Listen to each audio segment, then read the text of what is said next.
시청자 여러분 반갑습니다. 3월 이제 중순에까지 올해는 유달리 꽃샘 추위가 오래 가는 것 같습니다. 제가 나이가 이제 70 중반을 넘어서 그런지 두 가지가 느껴집니다. 하나는 추위를 잘 타게 되는 것 같고요. 그래서 특히 꽃샘 추위가 이제 쌀쌀한 추위는 더 많이 제가 추위를 느끼는 것 같아요. 또 하나는 이 관절이 점점 굳어져 가는 것 같습니다. 그래서 스트레칭을 하지 않으면 굉장히 모든 관절이 굳는 것 같고요. 나이가 든다는 게 한편은 참 좋은데 이런 건 좀 불편하네요. 아무튼 오늘 제가 말씀드리고자 하는 것은 이제 제가 스위스에서 공부를 끝내고 이제 배낭여행을 떠난 부분을 이야기를 하려고 할 차례입니다. 제가 사실 샌프란시스코 대학이나 또는 스위스 주릭 대학이나 런던 온타리오 대학의 그 세계적인 뇌혈관 수술의 대가들을 찾아 배우려고 한 것에는 사실은 두 가지 이유가 있었습니다. 하나는 뇌동맥류 그리고 뇌출혈에 대한 그 수술의 예후가 저희들이 전공의 시절에 제가 세브란스 병원에서 주로 수련을 했는데요. 그 당시만 해도 굉장히 예후가 좋지가 않았습니다. 되게 이제 우리가 그 옛날 어르신들이 주당 귀신이 잡아갔다 는 말을 했는데, 이 말은 화장실에서 이제 변을 보다가 용을 쓰거나 해서 뇌압이 올라가서 뇌동맥류가 파열되는 경우를, 그렇게 해서 사망하는 경우를 주당 귀신이 잡아갔다, 이렇게 이야기를 하곤 했습니다. 그래서 대개는 뇌출혈에 대해서 응급실에 오면 반 정도가 오는 중에 돌아가시거나 하고요. 그리고 반 정도는 이제 수술을 받게 되는데, 수술을 해서 생명을 끊질 수 있는 예가 한 반밖에는 안 됐습니다. 그리고 그분들도 대개는 장애가 많이 남았죠. 그래서 그게 이제 저희들이 수련 동안에는 뇌혈관, 뇌미세혈관 수술 기계가 없어서 그랬습니다. 그 기계가 발달이 되고, 그러고 그것을 이제 우리나라 각 대학에서 이제 신경외과 병원에 그것을 도입하게 되어서 수술 현미경을 사용해서 이제 수술함으로써 상당히 그 예후가 좋아졌죠. 제 경험으로는 대개 90% 이상을 살려낼 수가 있었고, 살 경우에 장애도 극히 적은 경우가 많았습니다. 이제 근자에 와서는 그러니까 그게 도입된 지가 한 30-40년 됐죠. 그러니까 근자에 와서는 이제는 그 스탄트 시술이라고 해서 대퇴동맥을 통해서 카테터를 넣어가지고 내 동맥류를 유 안쪽에서 결찰을 함으로 인해 가지고 그 파열되는 것을 막아주는, 그리고 대개는 이제 MRI가 발전돼서 그 MRI 기계를 이용한 엔지오그램, 그걸 MRA라고 합니다만, 그것을 하면은 터지기 전에 우리가 종합검사에서 되게 발견을 할 수가 있습니다. 그렇게 해서 요즘은 파열되는 경우가 극히 드물고요. 파열되더라도 수술로 성공하는 확률이 한 90% 정도 됩니다. 그렇기 때문에 참 지난 5, 6년 동안에 굉장히 많이 발전을 했죠. 근데 저 시대에는 그렇기 때문에 제가 미국에 가서 이 수술법을 좀 연구해 와야 되겠다, 좀 배워 봐야 되겠다 하는 것이 하나 있었고요. 그래서 제가 세계적인 의사가 되고 싶었었고, 또 하나는 이런 일이 있었습니다.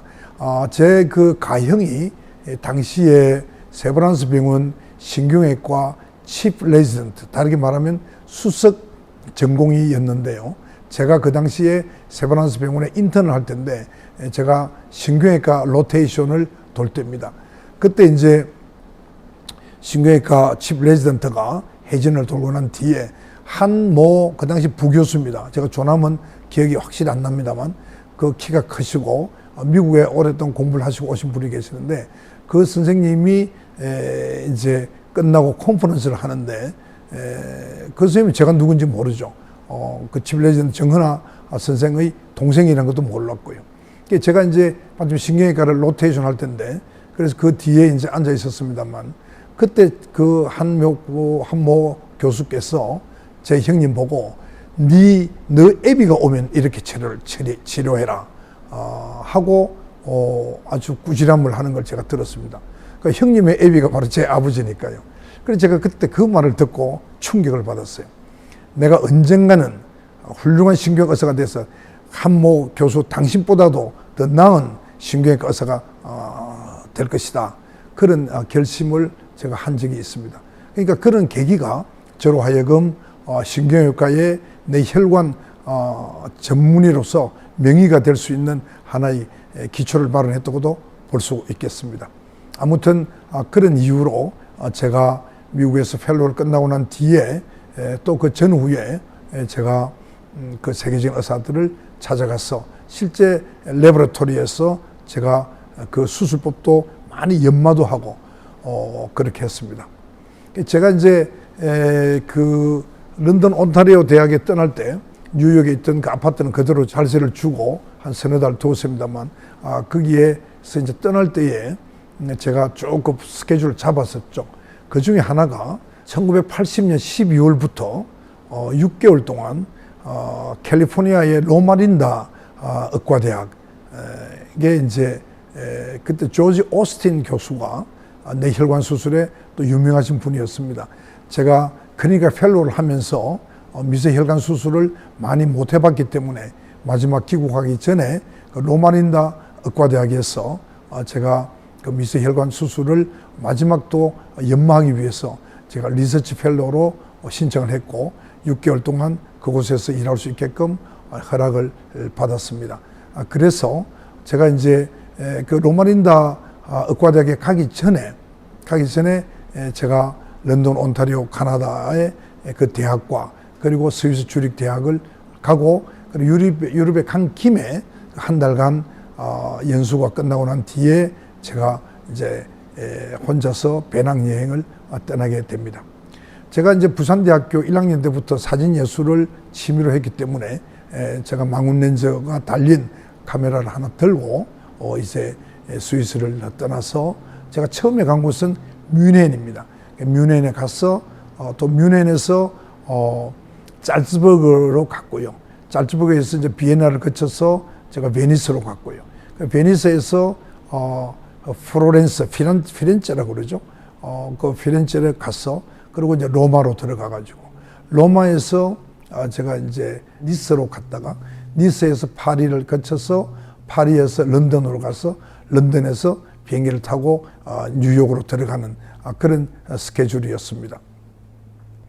그리고 이제 제가 한국에 있는 가족이 들어오게 하고 거기서 만나가지고 제가 유홀이라고 그 이삿짐 트레일러가 있습니다. 그것을 제 자가용 뒤에 달고 제가 이제 로마린다로 크로스칸트리를 해서 가게 됩니다.